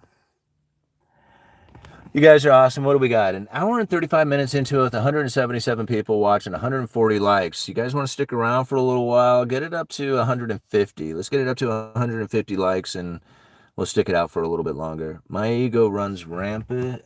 Get it up there in like the next 5 minutes. Let's give you a time limit. All right. The ego runs rampant when I let it. Yeah, for sure. And I think that's really just kind of something that we all do, just because it's just human nature to do it. Recognizing it, I think, is the difficult part, right? Because I think it's always going to happen. We don't like the way somebody else behaved, and we say, no, man, you should have done it this way, or this is kind of upsetting me, or whatever. And every single day we kind of have ourselves in this idea is like, it should have gone down like this. Those people shouldn't be acting like that. These things are always not in line with the appropriate method of what could happen. And this is always us in our interpretation and the meaning that we are giving everything that we have going on in our life. We do this on a daily basis, whether it's like looking at politics or looking at, our family or school or friends or whatever. It doesn't really matter. At the end of it, it really comes down to the meaning that we have given that particular situation every single time. Is this meaning the appropriate one? Because there is no other hidden meaning other than the one that you are giving it. So somebody else might be looking at the same thing, and as they are giving their opinion about it, and the other person is giving their opinion, they are giving two different meanings to the exact same thing. There is no underlying hidden meaning other than the one that the individuals are giving that. So it could be, they both could be right, absolutely right about what it is that they are witnessing, what it is that they are seeing, and the feelings that they are having about it. There is nothing that is different. Like, there is no wrong within that. However, the understanding of what it is that each individual person is doing, that is different. How they interpret the information that they are looking at, that is different. And by giving it that different meaning, they're not going to look at it the same way. They're not going to do the same thing. They're not going to have the same reactions to it. You have to think, like, that even comes down to even the things that we are saying. Like, I remember I had a conversation with my stepfather about this one time, and that understanding the meaning of words in itself is different for each individual person. Like, when I look at a word and I think about what that word means and the things that I have looked at throughout my life and given meaning to that word because of the experience I've had in my life, that word means something to me that is very different than what somebody else. Like, we can both define it as the same thing, but what it actually means to us could be very different from the experiences that we've had through life. And so as we give different meanings, even though we might define it as the same, give it the same definition, because we have given a different meaning, the words that we are actually using are being interpreted by the individual with a different meaning than the ones that I am delivering itself, right? So because I understand the meaning of words in one way, and you understand the meaning of words in a completely different way, even though we can define them as the same thing, when I deliver a message, you will receive it in a completely different fashion from the one that I have delivered. Nothing has any other meaning behind it than the one that you are giving it.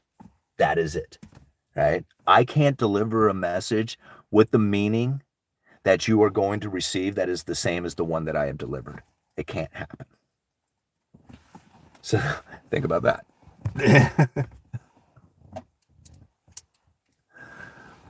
All right. You got fly rights versus march to border. I don't know what that is. Okay. Funny part, I can't eat bread, trying to lose weight, but said my family got no bread. But sad my family got no bread.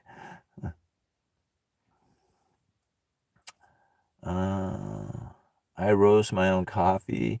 You get the impression I have a lot of time on my hands.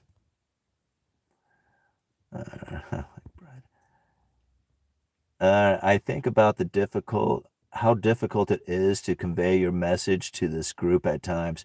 No wonder the Fed chooses the path of least resistance regarding their communications to the public. Thank you for trying. Well, investor eyes, I don't know if anybody really can use the Fed's, like, the message that I have delivered is the one that I think is appropriate to me, right? How it is that I have interpreted the Fed, what it is that they are doing, and how it is that they are conducting themselves. I never looked at it the same as a lot of other people did.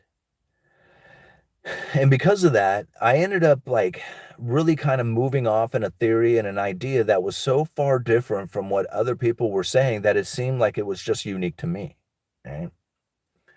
But the more I realize it, it's not just unique to me because I discovered something that nobody else is discovering. I discovered that I am delivering a message on economics that is unique to me because I have finally understood how the economy is individual. It's an individual person's and the understanding of it. And that's why every single person is going to understand the economy and deliver a different message about it so differently than the other individuals out there. And if they are all regurgitating essentially the same information to each other, like they're listening to each other and getting information from each other, and that's what they're believing and thinking and seeing, then that's what they're going to be spouting out. Now, if you have somebody else who's not really listening to that kind of stuff and diving into other research that is so far off from what other people have been, actually going into and researching, it's going to sound much different, right? And being able to deliver this message in a way that says, okay, well, these guys are talking about this. This is what's actually going on. From this point of view, it's probably going to sound very different from what this guy is saying about the overall economy. Yeah. The message is going to end up being so much different. That's why I love this channel. That's why I love this community, man. I mean, it's like we have a view of things in a way that I think, honestly, the power elitist people only wish they had.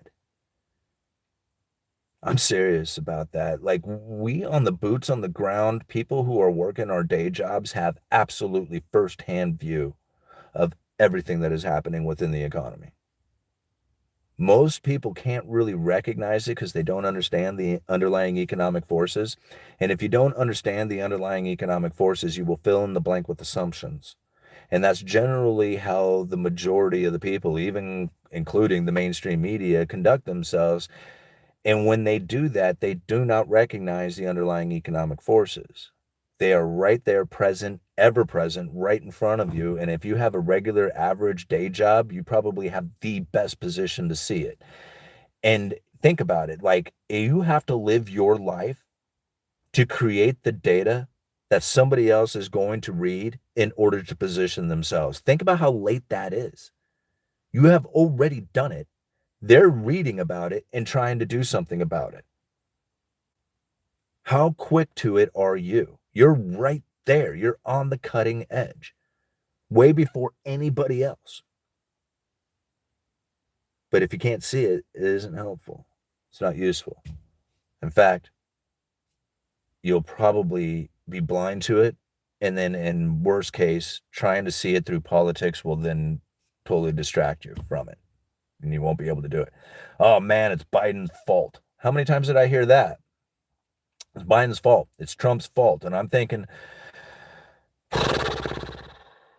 what kind of message is that being delivered to the mainstream media in order to position themselves? Like, to me, I just think to myself, no, it's not. That's evidence of the underlying economic forces. It is symptoms. That's what it is. Yeah. All right, you guys are awesome. We got 184 people watching, 153 likes. You guys are loving the video. Hour and 45 minutes into it. How long do you guys want to hang out for? I got Freddie wants to go fishing here in a little bit. I think he's probably ready to go. It's 9:30 now. On and off rain in San Diego too. Yeah. Loving the cornbread. Deja vu with the thumbs up. Yeah, Freddie had fun catching those little bluegill. You wanted to do that again, and I'm thinking, well, maybe we'll go and try and catch something a little bigger than the bluegill, but you know, whatever. He doesn't really like fish. He just wants to go fishing. What do you think, guys? All-nighter hider, I can see the clouds south of us. Deja, right on, getting ready to watch the game for better or for worse. Is there a game coming on? Oh, Steelers. Beautiful day in Alabama. All right, uneducated. You're the reason I knew my company was definitely going bankrupt. What's them getting slapped with the bullwhip in real time? Oh, probably watching them. Yeah, and see, once you see it, like, I mean, I had a lot of people when I was watching company, like I was working for a lumber yard that was failing, and the receivership came in. And when I saw that receivership come in, I was just like, oh man, I know how this is going to go down. I've been down this road before. Knowing that way ahead of time gave me so much better ability to deal with the situation because I knew how it was going down. I didn't have any belief that they were going to save the company or anything else. I thought that they were going to just pretty much liquidate the company at the end, and that's kind of what ended up happening. And I was just dealing with it as it was coming because I could just see it. It wasn't like a big deal, you know. It was a big deal, but it wasn't that big of a deal. I only fish at the grocery stores. I like catching. Fishing, not so much. When I'm on the opposite. The Vikings play at 10 a.m., so I got to do what I got to do. Yeah. Cool.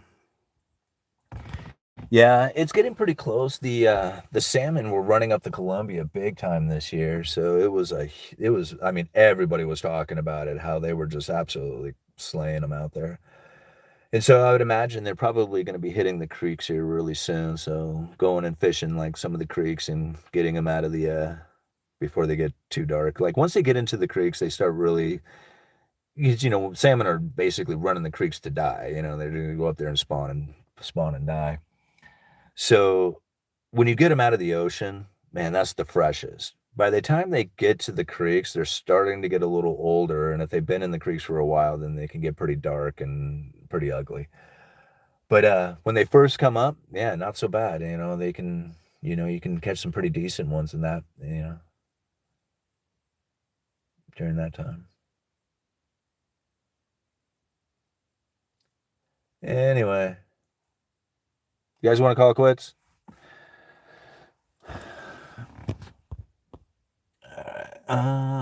I take my Geiger counter to the fishmonger these days. If both left and right bend knee to a certain Middle East country, how occupied is this country? Uh, uh.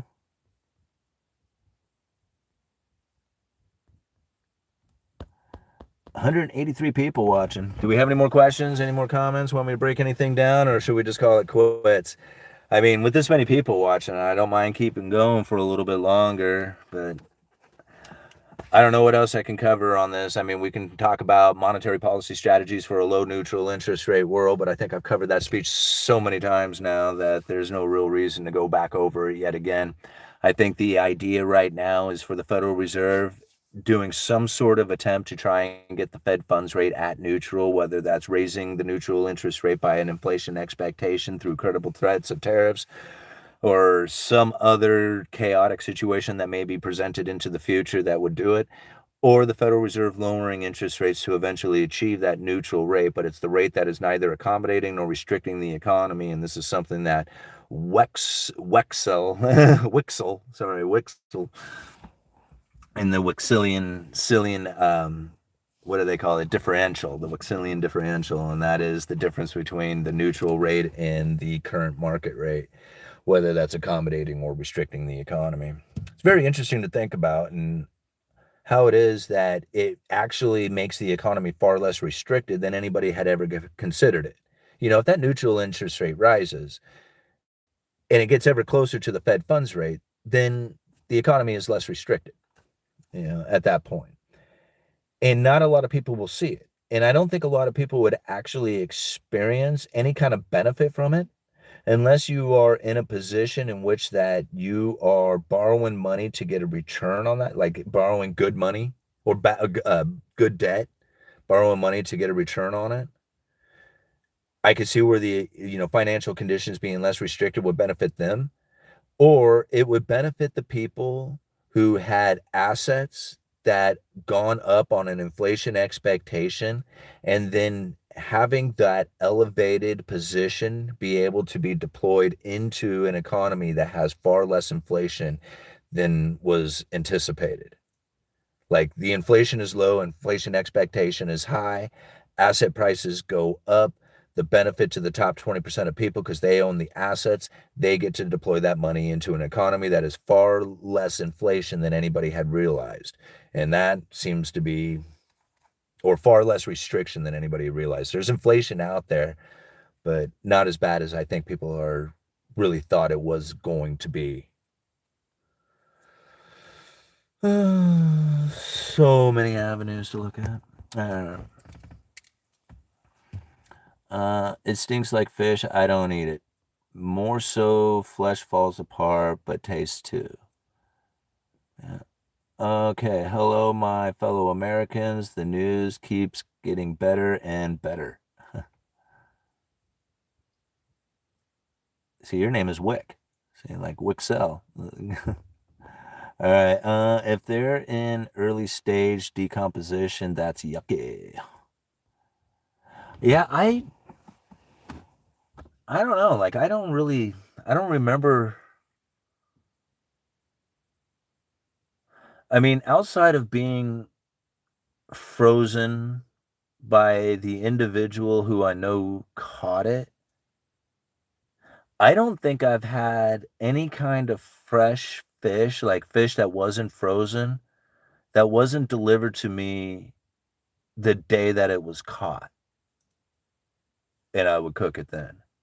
Like, I don't like, the fish has gotta be incredibly fresh for me to enjoy it, 'cause just like, the place that I'm at, like, I'm in the Pacific Northwest, like, seafood up here is so prevalent.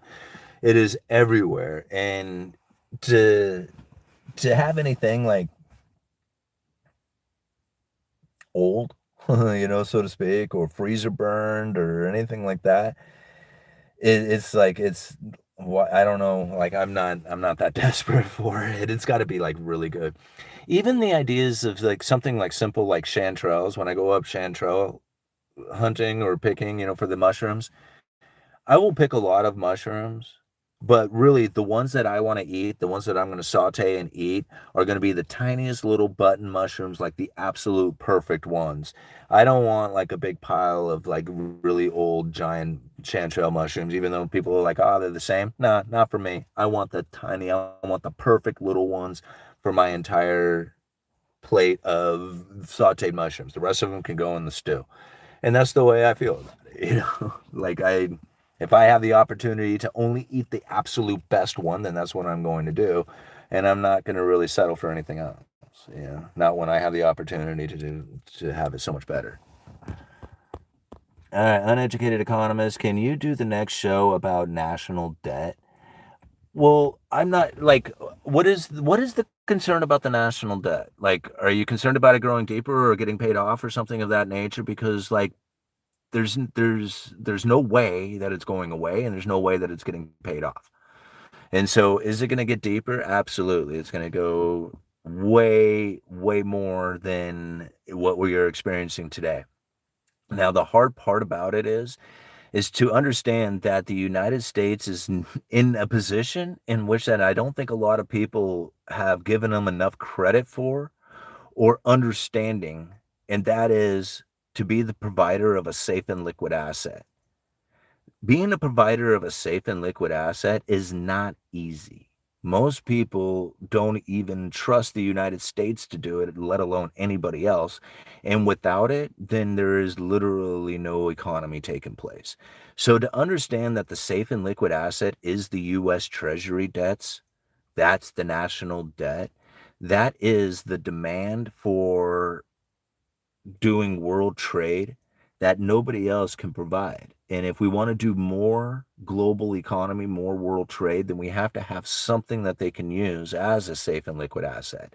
The BRICS nations can do their best to have the confidence of the people, but none of them really want to go in debt deep enough to provide the world with a safe and liquid asset. Neither China nor Brazil or any of the other BRICS nations, nobody wants to do that. And gold isn't plentiful enough to make it happen either. So, really, it comes down to the United States being the only one that is going to be in a position that can provide the world with a safe and liquid asset and an abundance that is going to actually create the global growth for doing transactions or being able to do transactions like they do. So the national debt isn't going to go anywhere. The problem that we're going to end up facing from it is that the confidence that people need to have within it needs to remain. And in order to have that confidence, it has to have some sort of purchasing power or at least some sort of return to it. And now that return to it is the interest rate that it essentially we are paying that we can't afford to pay. And then people are like, how are we going to pay this thing? And everybody's like, I don't know how we're going to pay it. We're just going to have to keep going deeper into debt with more inflation in order to pay past the past debt. And this is the only thing that is ever going to actually take place because there is no other way of going about it. Now, how is it that they're able to do that? This is going to be a really big question. Like, how can they make that happen? And I don't know exactly how they can make it happen, but they seem to be pushing out this idea of tokenization, digital currency, stable coins. And then if they were able to do that, you can go within a cashless society and negative interest rates. And that would provide a whole new economic environment to deal with that nobody has actually ever experienced. So what could happen? I don't know. Like, I don't know what's going to happen with the national debt. I really don't. I know they ain't going to pay it. I can tell you that.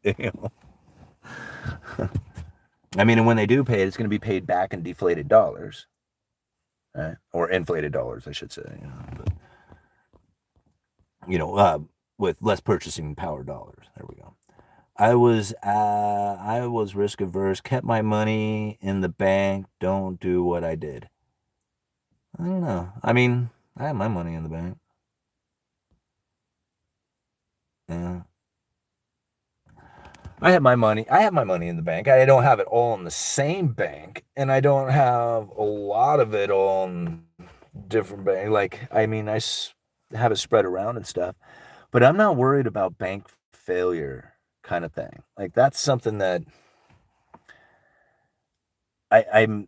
The reason why I'm not scared of like bank failure kind of thing is ultimately because of the same reasons why people were so concerned about like bank runs and getting your cash out of the bank prior to the Silicon Valley bank crisis is because people saw that coming. Like they were talking about it. There were some people who really understood it and saw it coming. But never did I hear anybody in all the videos and all the arguments and everything that I heard talking about get your money out of the bank before this happens, talking about the crashing banking system that was going to happen. I don't know if people necessarily saw that it was going to happen in Silicon Valley Bank, but they saw that something like that was coming and they were talking about it. Every single article that I read about it, not a single one included the Federal Reserve recognizing that and saying that they have tools to deal with it. Nobody incorporated that into it. Like they had all these ideas about the bank failure that was about ready to happen, and I totally agreed with all that, but they never incorporated the idea that the Federal Reserve was planning to deal with that situation. Now, I didn't necessarily want to trust the Federal Reserve, but when the Federal Reserve says, yeah, this is coming, we have basically a lifeboat to deal with it, everything's going to be okay. And I thought to myself, probably will be okay. I mean, if they see it coming and they know it's happening and they got an idea to deal with it, all right, well, I'm not going to say I trust them, but I'm going to say that they know that they got this problem that they are facing and they're not telling you, because if they told you, then you would incorporate that into the market price. Okay. I don't know why I'm the only one who's seeing this, but okay.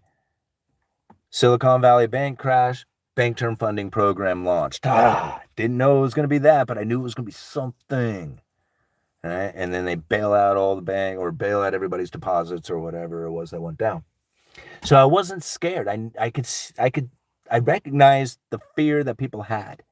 It was legit. It was straight up legitimate fear, totally reasonable.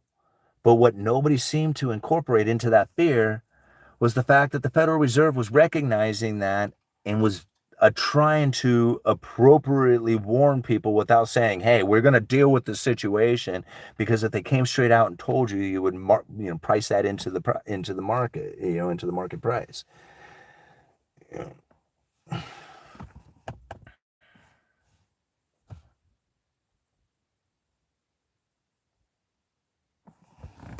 All right, are we out of here yet? What time is it? 2 hours into it. I think we're good, right? I got to take Freddie fishing anyway. You guys are awesome. I was so much love hanging out this morning. Do the research on Wicksellian,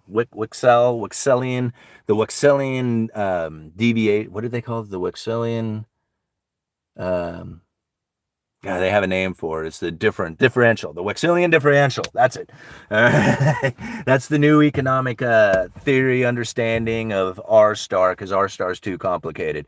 So we're going to take it old school, go back to the old economic theory, understand neutral interest rate from the Wicksellian differential. You guys are awesome. Thank you all night for posting the link down there as well. And thank you everybody who's been joining the channel. I really appreciate the support there, and I'm going to put out more content. I really like doing the Fed speeches on the members only channel, and that's to the early bird portion of it. Sometimes I like doing the live streams just for the members only, and then we'll upload it to the public viewing. But I also have another portion, the UE Collective, and I have a couple of people who have joined the UE Collective. It's a $50 a month membership, and I really appreciate it because I really don't put any content there because I didn't have anybody really up there at the UE Collective. I'm thinking of some ideas for it. I'm not trying to promote it right now. I just want to say that it is out there, and I do have some ideas to maybe take that up onto the next level, so that the sponsorship of the channel, the self-promotion of the channel, the self-sponsoring, that might be the direction in which that we can go to. I seem to be focused here on YouTube, so maybe we can make a different level to YouTube and break down something even a little more deeper than we do here normally, which I don't know how I could possibly do that, but we could find a way. Maybe we take it to a way that is a little bit more personalized at the UE Collective. Anyway, just thought I'd throw that out there. Plenty of links down in the description. Thank you for all the support for the Uneducated Economist. Thank you so much, All Nighter. Thank you so much, Brody, for the moderation of the channel. And you guys do such a great job keeping the spam down and the hateful comments at bay. I really appreciate everything you guys do for the channel. It's like everything, man. You guys are awesome. Okay. Uneducated Economist, you let me know.